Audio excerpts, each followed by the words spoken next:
देशात एल निनोचं संकट आता आणखी गहिरं झालेलं आहे, त्यामुळे आता दुष्काळाचा धोका वाढण्याची भीती व्यक्त करण्यात येते।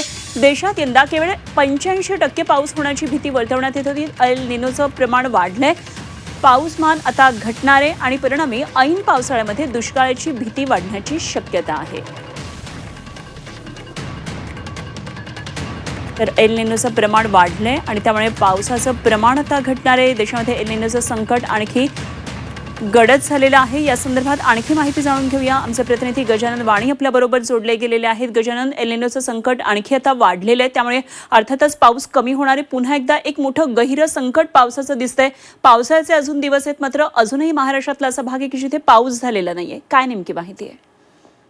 नक्कीच आपण बघितलं असेल की देशामध्ये 17% दुष्काळ पडणार या क्लायमेटच्या नव्या अंदाजानं सर्वांची धाकधूक वाढण्याचं पाहायला मिळते। कारण की एल निनोचा प्रभाव हा दिवसेंदिवस आता आणखीन गडद होण्याची शक्यता निर्माण झालेली आहे की त्या क्लायमेट या खासगी संस्थेनं देखील हा अंदाज वर्तवलेला आहे आणि यामुळे आता सगळ्यांची धाकधूक वाढायला सुरुवात झालेली आहे। आपण सगळ्यात महत्त्वाचं म्हणजे आपण जर हिंगोली जिल्ह्यामध्ये जर बघितलं तर या एल निनोचा प्रभाव आता अधिक गडद होत चालला आहे। परभणी असो, हिंगोली असो आणि या जिल्ह्यामध्ये जे अनेक धरणांच्या पाणी पातळीत देखील वाढ झालेली आहे। सगळ्यात महत्त्वाचं म्हणजे हिंगोली जिल्ह्यामध्ये एकूण 2 धरणं आहेत, येलदरी आणि सिद्धेश्वर। आपण जर सिद्धेश्वर धरणाची पाणी पातळी आपण जर यावर्षी जर बघितली तर सिद्धेश्वर धरणामध्ये सध्या केवळ 31% पाणीसाठा आहे आणि गेल्या वर्षी याच ऑगस्ट महिन्यामध्ये त्या धरणामध्ये जवळपास 91% पाणीसाठा होता। मोठी पाण्याची तूट या धरणाच्या देखील पाणी पातळीत पडलेली आहे आणि सगळ्यात महत्त्वाचं म्हणजे येलदरी धरण हे परभणी आणि हिंगोली जिल्ह्याच्या सीमेवरचे येलदरी धरण आहे।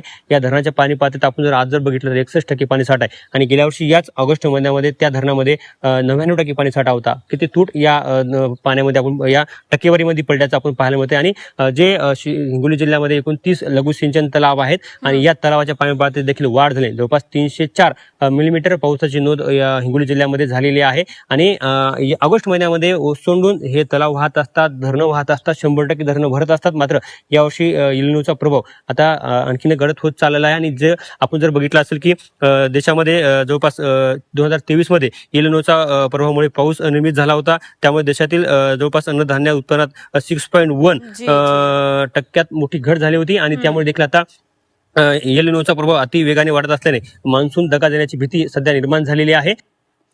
खरंय गजानन, धन्यवाद दिलेल्या या सगळ्या सविस्तर तपशिलांसाठी। गजानन वाणी आमचे प्रतिनिधी आपल्या बरोबर होते।